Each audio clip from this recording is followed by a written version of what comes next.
Initié en 1998 par Benedicta Nayonga, le projet d'entrepreneuriat féminin Kinawataka vise à promouvoir l'autonomisation des femmes défavorisées en Ouganda.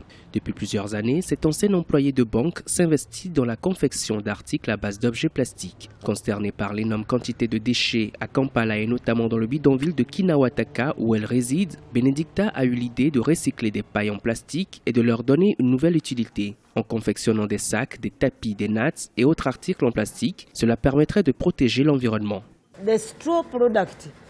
La fabrication d'objets à base de paille est quelque chose d'original et nouveau sur le marché mondial. Des gens viennent de l'étranger pour voir mon travail. La plupart disent qu'ils n'ont jamais vu de tels objets. En 2014, nous avions même obtenu un prix des Nations Unies parce que nous étions les premières à nous engager dans le recyclage et à donner une autre utilité aux pailles en plastique. En Ouganda, Benedicta Nayonga est présentée comme le symbole de la réussite et de l'entrepreneuriat féminin. À 66 ans, elle compte toujours inspirer la gente féminine de la population ougandaise majoritairement défavorisée. Le projet garantit actuellement la formation d'une quarantaine de femmes et de jeunes filles qui pourraient ainsi subvenir à leurs besoins. Pour elle, le défi est désormais d'accroître la productivité de l'entreprise pour permettre à d'autres femmes d'intégrer le projet. J'ai rencontré Mama Benedicta il y a 5 ans de cela et depuis j'ai beaucoup appris grâce à cette entreprise. Aujourd'hui je suis en mesure de prendre en charge ma famille et surtout mes 2 enfants en payant leurs frais de scolarité.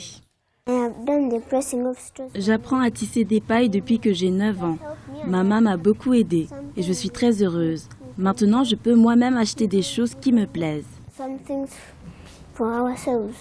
Avec le projet Kinawataka, Benedicta et ses associés produisent environ une 50aine de sacs par mois. Mais le processus est laborieux. Entre la collecte des pailles nécessaires à la fabrication et le tissage, le travail peut être parfois pesant et le rythme n'est pas toujours dynamique. Néanmoins, elle reste déterminée à transmettre son savoir-faire, poursuivre son engagement en faveur de l'autonomisation de la femme et de la protection de l'environnement. Elle s'est surtout fixée pour objectif de bâtir une organisation solide dans les prochaines années.